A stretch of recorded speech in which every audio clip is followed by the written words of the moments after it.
Welcome, everybody, to Bulletproof Selling. My name is Sean Rhodes, and I'm the Chief Sales Architect here at Bulletproof Selling, where we believe that hope is not a sales strategy. So to help organizations and sales teams overcome that hope, we use systems, we use pipeline performance, we use things that we can measure.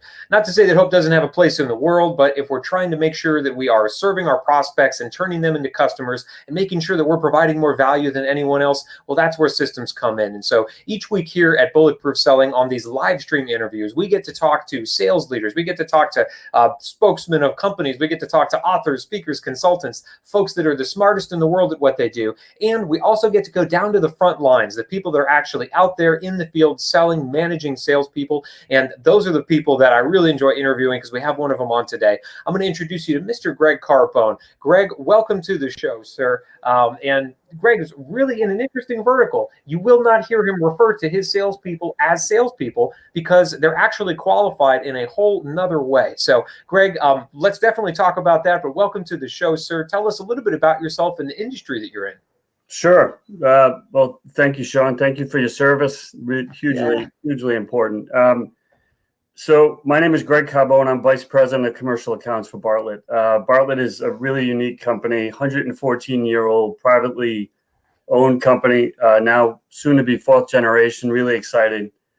We really base, we wear kind of lab coats. We do tree work quite well, but our foundation is really scientific tree care, and that's really what the company was founded on. And we'll get into that, Sean. But we are arborists. We love being outside, though we sell a service, an amazing service that's really prescribed by our leaders and our PhDs in our research lab in Charlotte. So we pride ourselves on being outside, being tree huggers. We love our environment, and that's really what we all aspire to do as arborists. And now I know to hear that with not knowing anything about the tree care industry or the lawn and maintenance industry, folks might think, okay, so this guy manages landscapers, but that's not quite the case. So talk to us a little bit about how many of these folks there are that you help out, and then we'll dive into kind of your specific role for them because it is unique. Not a lot of companies have a version of Greg on their team. So talk to us a little bit about the size of your team and, that they are responsible for sales, not just for going out there and cutting down trees, right? Yeah, sure. So we partner with landscape companies. The differertion is we're looking from the base of trees up. Landscapers are typically looking from the ground, so forth. So they're great partners. Our best client is an educated client, so we do our best to really educate our clients about the differences between tree care companies and landscape companies. Our credentialing is typically more intense that way in regards to schooling. Bartlett is a large company. We operate in 4 countries. We have over 400 arborist representatives that sell tree care services, again, that are prescribed by our research lab and our PhDs. And I oversee a commercial team, commercial arborist group that is solely responsible for growing commercial sales, building prospecting lists, building funnels, and so forth. And ultimately, what I do is that we use a lot of team analogies, Sean, and so do you, I know. So I actively try to coach not only the 400 arborist representatives for the company, but the commercial team as well of over 40 that strategically are located not only in the U.S. as well as Canada and the U.K. And really my job, and I have an amazing team to help support us kind of connecting the dots with our clients, because our clients truly are our backbone and our core, our business. And we really pride ourselves on really taking care of our clients first. And no, so for folks that didn't catch that, Greg is the wizard, if you will. He's like the man behind the curtain. If one of his, and I'm going to get this right, I promise, commercial arborist representatives, that's a long way of saying these folks are responsible for doing not only sales, but also delivering services. So I know a lot of us out there that are watching this or catching the podcast, we wear all the hats in our company. So I totally get that. Right. But you're the person that someone goes to if they say, Greg, we have this massive opportunity, maybe multiple sites or a massive campus that we're trying to close. You're the person that helps guide your commercial arborist representatives through that sales process to make sure that they are maximizing value, that they're delivering on time, that they're really set up for success, if you will, in that sales cycle. Is that right so far? Yeah, you hit it right on the head. That's a perfect summation. Yeah, listen, there are 400 arborist representatives in the company. Not everyone aspires to sell commercial work, Sean. Frankly, it's a different skill set.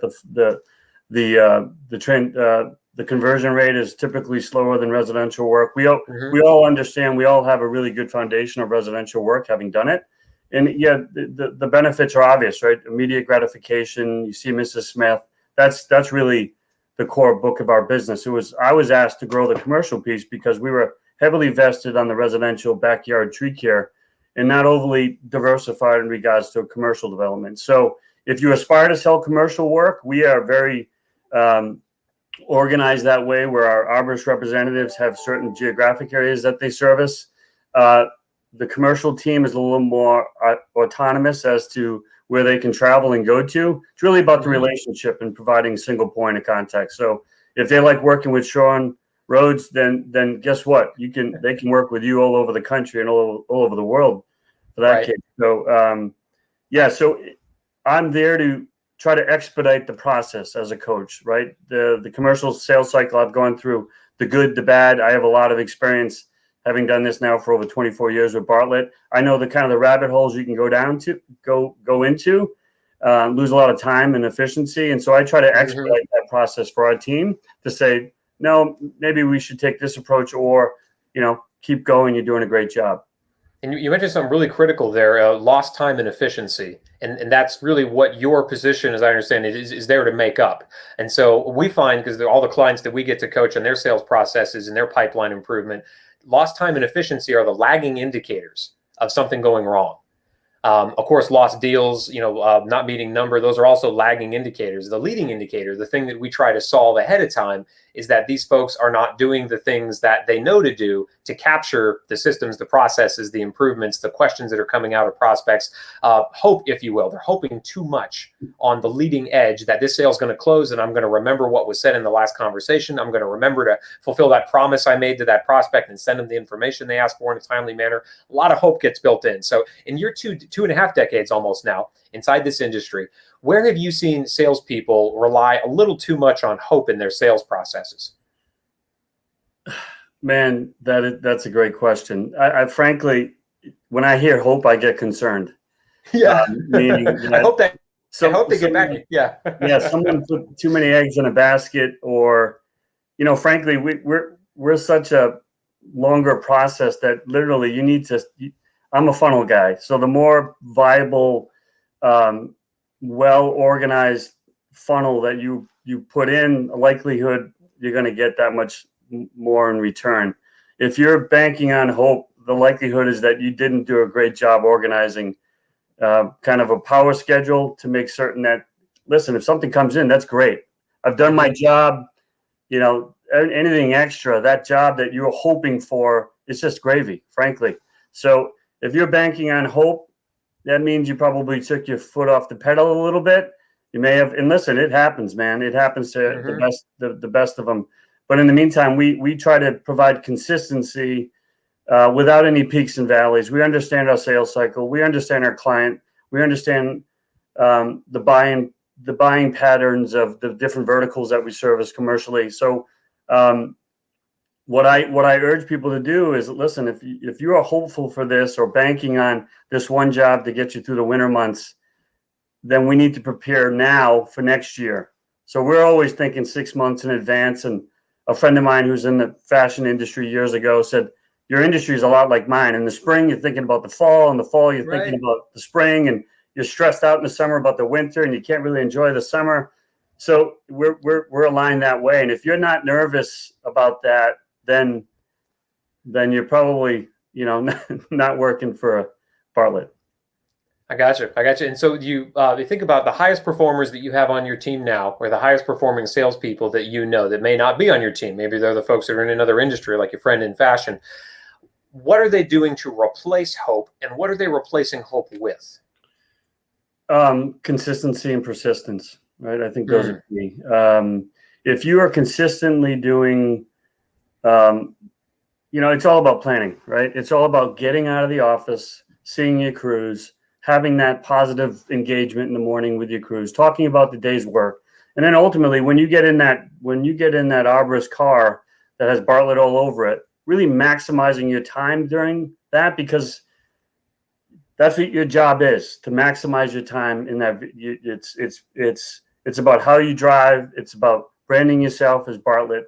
It's about looking good. It's about being on time. All those things that maybe we take for granted when we're going a little bit too fast in this kind of new economy and so forth. But I would say consistent, having a plan every day in fulfilling that. And if you want to go extra and you want to do more, doing 1 or 2 extra little things a day, calling someone you've just kept thinking about, or driving by a property you've always wanted to stop in and say hi to, but you're too busy.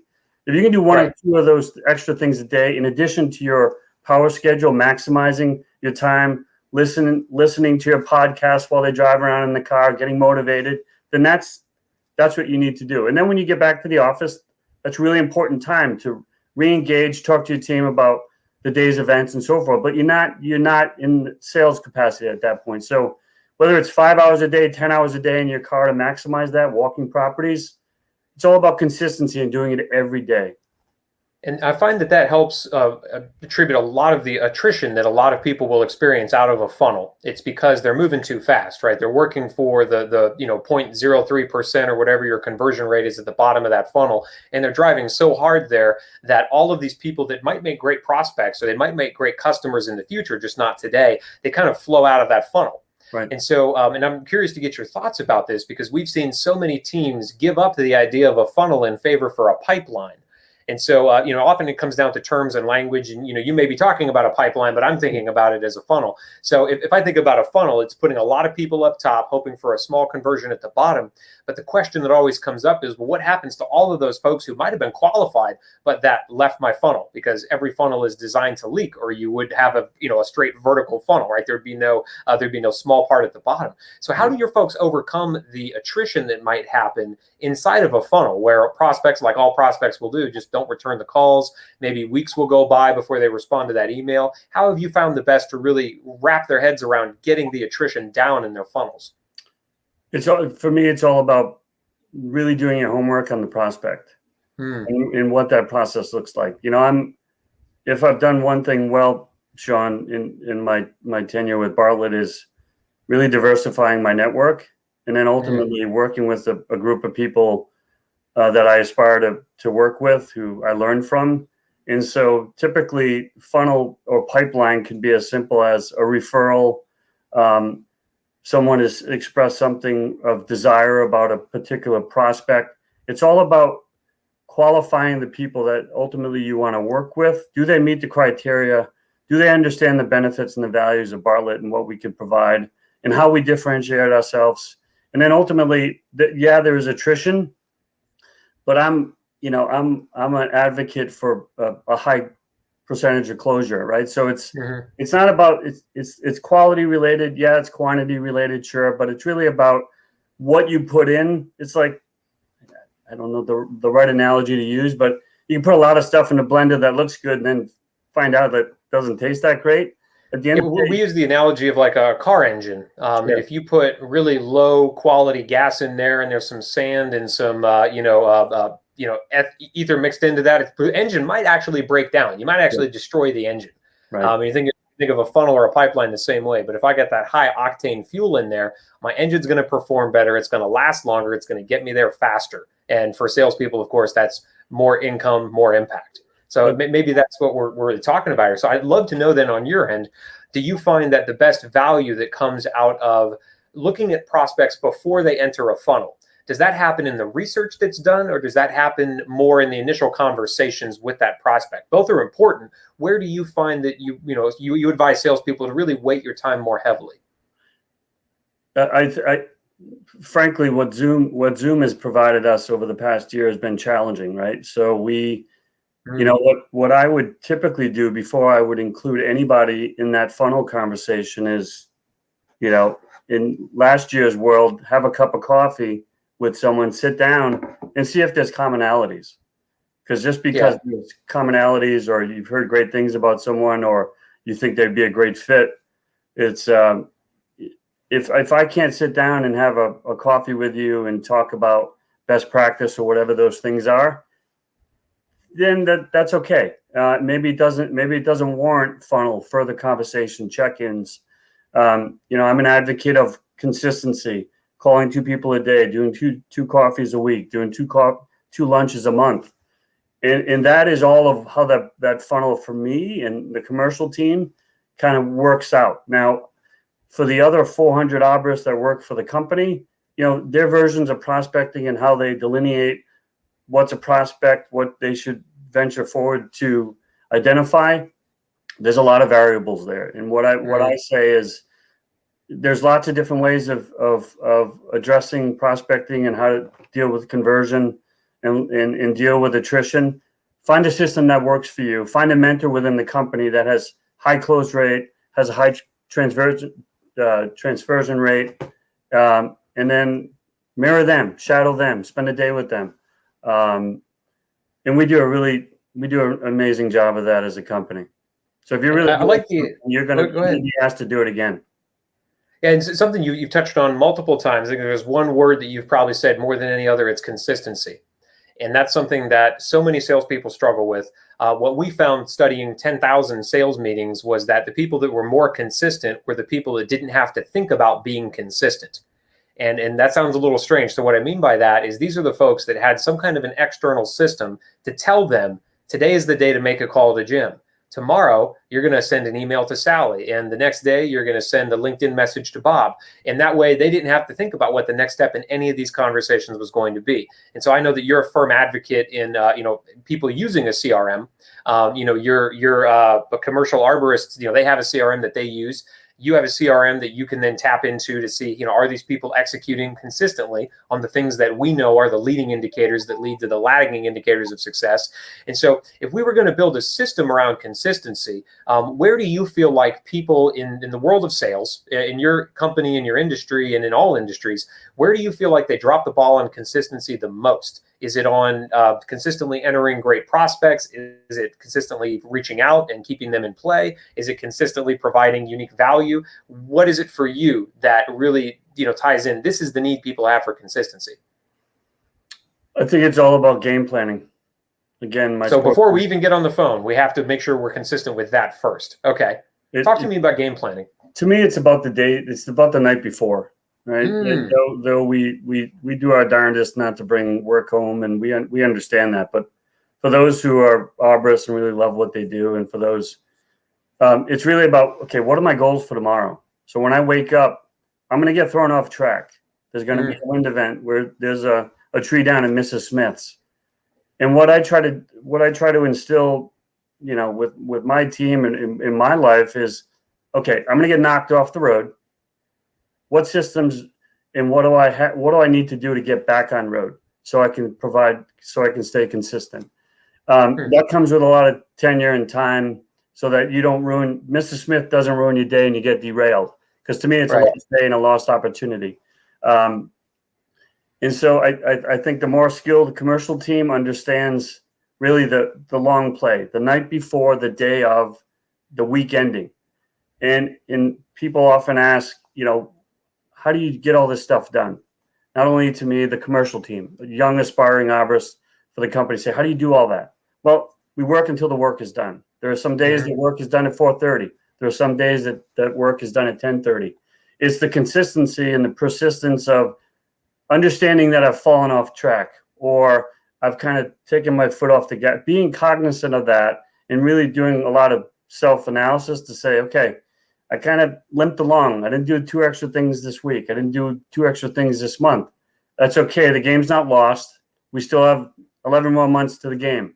What can I do? Who can I talk to about getting back on track? And when I get most concerned, Sean, is when I don't hear from people, because this job is very autonomous, and you have a lot of freedom to do a great job, and the team does an amazing job, right? But when I don't hear from someone, it's typically, listen, something happened, I got derailed, and it's those calls, that the lack of calls is what gets me concerned, to have me reach out so I can again provide some level of consistency, and not be judgmental, but just to say, hey, listen, I get it. I was in that position. I did commercial sales. I understand that, there's a lot of free time, and you had a lot of lunches and a lot of dinners and you played golf with a client and you didn't really do much.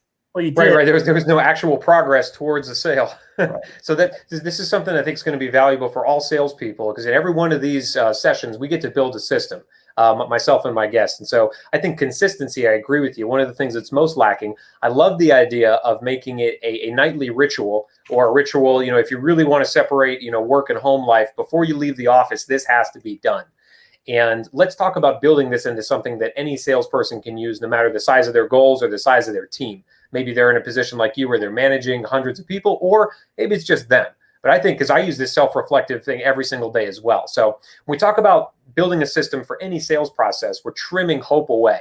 So we talked about, getting rid of hope in the early part of this session. That's not a word you and I like at all.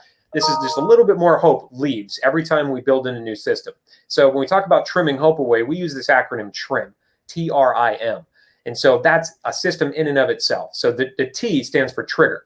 So if I'm building this for myself or my sales team, what do you recommend the trigger be for a salesperson to make sure that this occurs consistently? Should it be, at 4:30 every day an alarm goes off that tells me I need to start, planning my next day? How would you advise salespeople build in a trigger for this? Really about sales activity, right? So when you are, if you're, let's just say, projected to do X and your close rate is Y, if you work the metric backwards, if you haven't done or put enough ink on the streets, proposals in front of clients, whatever your terms are, then likelihood is you didn't maximize that day, or there may be a negative consequence to that. So the trigger would be, okay, I'm supposed to generate 20 proposals in a week. I've only done 10. To me, that's a trigger. Whether that is implied, told, taught, something internal. But so if I'm not meeting my goal by the end of the day, take a look at where am I against my goals, and if I'm not there or I'm not on the way to be there, if it's you and I are filming this on Thursday, right. If my goal is 20 proposals out and I'm only at 10 and it's already Thursday, I might have a problem, right? Okay, so trigger is, how am I performing against my goals? If there's any lag there, I need to build something into place. And right. So the next piece of this acronym in the R is making this thing repeatable. And so how do I take a look at my goals so far? And, maybe it's the case, I just had a bad week. I couldn't get a hold of anybody, a bunch of appointments canceled. That happens to all of us in sales. So if I'm at that point in the week, I'm not really on track to meet my goal for that week. What is the thing that I need to do repeatably every single day to get myself prepped for the next day to get back on track? It brings me back to habits. Habit to me is not a bad word. It's, and habits are adjustable and pliable. The habits I had before COVID are different than they are today. So I wake up differently. My day starts differently. What is repeatable? I mean, at the end of the day, our goal is for our clients to have services that substantiate a plan, so that long term, the services we provide that are of need typically are annual programs, right? So on a sales side, our services are repeatable, and that's really the goal of our company, is to build programs that are sustainable, so people understand economically what that means every year. But again, doing something consistently every day, sorry to say consistent again, no, it's all right. Every day becomes a matter of repeatable, and building habits that create repetition is really the core of who I am. So what do I need to do if I'm a salesperson at the end of the day? That trigger has gone off. I'm not really on track to meet my goal right now. How do I make sure that my self-assessment at the end of the day is consistent over day over day over day? Because if I assess myself differently tomorrow than I do today, then I'm not really building anything that is consistent, right? Today I made 4 calls. It was a good day. Tomorrow I make 1 call. Is that still a good day when it's something that's completely within my control? Well, I don't know. So what would you advise a salesperson do if they're asking, they say, Greg, at the end of the day, how do I self-reflect against my goals and set myself up for success tomorrow? I think every day should have a standard of accomplishment, right? Whether it's a checkbox, whether it's CRM related, whether it's OneNote, whatever means of checkbox that you have, I think is really important for self-reflection. For the newer Arborist representatives who don't have schedules or don't understand structure or sustainable long-term structure, reaching out to a local manager, our local management team amongst the offices we have, 130 offices throughout the country. Those people are leaders in that position for a reason. Self-reflection and check-in.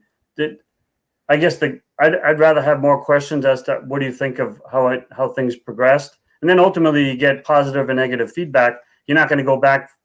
You don't want to do negative feedback twice in a row, and then ultimately maybe that will prompt you to then roll in a habit or something that's a little more repeatable. So we don't have that conversation again. You got to be taught properly in your infancy, in your career, in order to build these things that create self-reflection. And I love the idea you mentioned of, at the end of the day, I'm not meeting my goals, or I'm not on track to meet my goal. What are the things that are in my control that I need to make sure that I at least did that day? Maybe I didn't make all the calls that I wanted to make, didn't put out all the paper on the street that I wanted to put out, but did I enter all of my account notes? Right. Did I do the things that then allow me to self-reflect better over the longer period of time, or allow my manager, my coach, or my mentor, but to allow my Greg, right, to be able to take a look, say, Greg, here's all the things I was able to do. I know it's not against goal, but at least we have data to pull from now. Because if I just say I didn't do it, well, that doesn't leave you in any better position except to say, well, do it, right? But if I say, well, I tried, it didn't make goal, but here are all the things that I was able to accomplish, then my coach, my mentor, my VP of sales can walk me through, well, let's put more time here rather than here. And, instead of sending so many emails, because I saw you sent 30 emails, let's use some of that time for more phone calls, right? So it allows us to build in something that's a little better than, I just didn't do it and I don't know why. So we've got the trigger on this. We've got making it repeatable. Now, this next part is really interesting, especially in your industry, is making this thing improvable. So that's the I in trim. I want to consistently get better at not only meeting my goals, but in how I self-assess.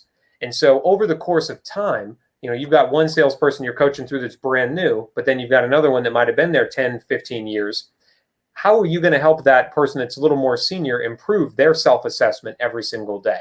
Not just against number, because hopefully they're making number by that point, but how do we get even better? Is it capturing maybe a new challenge they ran into or an objection they hadn't heard before? How do you make sure that your self-reflection is improvable, even if you're a veteran in your industry? Well, I think it all starts with notebooks, right? Yeah. Being and listening.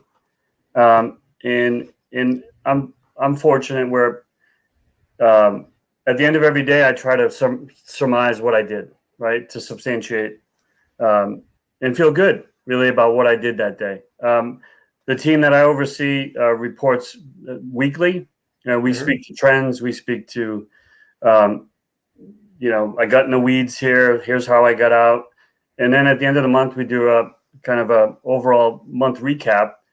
And now with the rapport that I have with the team and we've built, I understand where the loopholes and where the challenge. And they most of the team will say, yeah, it was kind of a light month. I didn't document. I didn't do what I should have done. So I don't even need to have that conversation, Sean. Improvable. I think everyone wants to improve, right? And if all I can do is glean, listen, you're heavy in this one concentration of commercial type, and with the economy, with renewable maintenance, with budgets come July 1st, whatever that cycle is, you're a little heavy in this. I urge you to talk to the other commercial arborists who's subject matter expert on all things HOA, and diversify and start to think about how you can diversify so that, like anything else, right, a balanced portfolio is a good one. So maybe that's the conversation we have. And I'll hear, I know, right? So I think everybody feels that there's a level of improvable. There's no mastery of sales. I mean, it's every day is a learning process, and that's what's so fun about it. But I think everyone understands, and then writing this stuff down says, okay, normally I write 4 pages of stuff. I only wrote 1. In actuality, you could have 4 pages of nothing. But this to me is a diary, and I think it keeps everything current. It allows you to recap and surmise accurately, and then feel proud of what you've done at the end of the month and say, okay, I want to replicate that. And to me, that's improvable, that's repeatable, and a trigger. And yeah, I absolutely love the fact you mentioned to take a look at from the strategic view, and even an individual sales rep could do this, or one of your individual arborists, to be able to say, I keep knocking on this one door in this one building. It's not opening yet. I'm trying different ways of knocking, but it might take some time to open. But why am I not knocking on 5 different doors in 5 different buildings in addition to this one? All right, when in the same amount of time, instead of spending 20 calls on just this one industry or this one vertical, why not spread that out and maybe start to see different results? Maybe we realize, hey, you as a sales rep, you really connect well with golf courses, with their needs rather than the commercial accounts, right? Right. It could definitely happen, but I never get that if I never take the time on the improvable piece of this to look at, am I diversifying? Am I really looking at, making this improvable? And of course, getting the insight and advice of my mentors and coaches to say, I'm trying it this way. Would you advise as we called it in the Marines, redirect fire? Is it advisable? I don't leave the battlefield, but I maybe go after a different target in a different way to get a different result. So we've got the trigger, we've got making this thing repeatable and improvable. The piece that I think sales managers are always most interested in is, how do we measure this? If I'm taking the time as a sales rep every day, my 10, 15, 20 minutes to take a look at what I did that day, am I meeting goal? Am I on track to meet goal? What could I do to improve this? How do I measure this whole process to make sure that 15, 20 minutes of self-reflection really helps me achieve the goal that I'm there to achieve with more sales and more impact? Measurable is, I guess, to me, it's individually how people measure. For me, what was measurable before I had a family and before I had kids is different than what's measurable now, right? Whether it's the young arborist representative who's working 90 hours a week who wants to have a good work-life balance, that's measurable. Am I working hard? Do I enjoy it? Being aware, being self-aware of all those things that make something measurable or quantitative, I think comes with experience. So that's a good one. I find myself trying to measure, am I doing more with less? Am I spending too much time on this? Should I spend this much time on what I'm doing? As a sales leader, would it be worthwhile for you at all to take a look at measuring, are your folks doing this self-reflection? And a large part of making something like this repeatable is having a consistent format for your sales reps to walk through, of course. Right? Maybe it's a checklist or, a thing in their CRM they enter in at the end of every day just to let you know, hey, we took that time for self-reflection. Because just saying I thought about it on the way home while I was listening to a podcast and talking to my spouse about dinner, well, maybe that wasn't really the best used self-reflection, Right. So on the measurement side, do you feel like there's any value in, as a sales manager, as a leader, taking the time to make sure your folks actually did self-reflect on a daily basis? I do.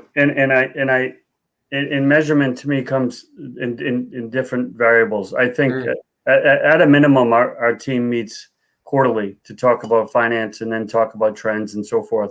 And to me, that's all measurable benchmark type stuff, right? So it's all baseline stuff. Here's where you were, here's where you are. Why are there deficiencies? Ultimately, if you want to get to X, then here's what you need to do to make up those deficiencies. You can't just assume that you're going to start to trend down. You need to obviously do what you're projected to do the next quarter, as well as, in addition to that, make up your deficit from the quarter prior. So that's all very measurable stuff. Though we spend a lot of time in the numbers on the finance side, we talk about retention, we talk about client satisfaction, we talk about safety, and all that stuff is lots of different measurable pieces to the industry, and really what is core to the company. And to build that down into what your salespeople are looking at daily, right? That takes it from the strategic to the tactical in a way that a lot of companies don't take the time to do, except once a quarter when they get together and they share the numbers, and everybody's like, well, that's great, but I should have known about that months ago because I could have worked more on retention of existing customers. I thought the push was new clients, right? But all of these things have to play in at once in the world of business and in the world of sales. So it's a great system, sir. I appreciate it a lot. I'm going to use it. But for the folks that are out there that want to know more about Bartlett Tree, they want to know more about Greg, how do we find out more about your company, about you, where to connect with you? Because I know there's folks that are thinking either, this is an interesting industry I didn't even know existed, especially with folks that are at the enterprise level, but still taking care of trees. That's amazing. I didn't know it existed until we talked. So how do we find out more about you? I got the best job going, Sean. Don't tell anybody. It sounds like it. We are Bartlett's active on Facebook, Instagram, and LinkedIn. I can be reached at gcarbone@bartlett.com. I love to talk about networking and prospecting, about what Bartlett affords me to do and many other folks. And it truly is an amazing company. I'm happy to engage with anyone that has interest in kind of the go-giver sales approach. So if anyone has, this is what I enjoy, Sean, what you enjoy. That's why you do it so well. So I'm happy to have any other conversation anyone may need or want. Awesome. Well, I appreciate you being here with us. And of course, for the folks that are tuning in maybe for the first time, make sure that you are following us on LinkedIn and on Facebook for more of these live streams. And of course, we have a YouTube channel where these roll out as well. The podcast, if you're interested in those, well, we roll out a podcast for this show as well. It's on Stitcher, Spotify, iTunes, anywhere that podcasts can be found. And of course, for more sales systems on your end to help you replace hope with certainty, get better pipeline performance, make sure you're checking out every single day of the week the resources that we're releasing over at bulletproof-selling.com. Sean Rhodes here. It's been a pleasure serving you alongside Mr. Greg Carbone. Greg, let's get out there and make selling bulletproof. Let's go. Thank you, Sean.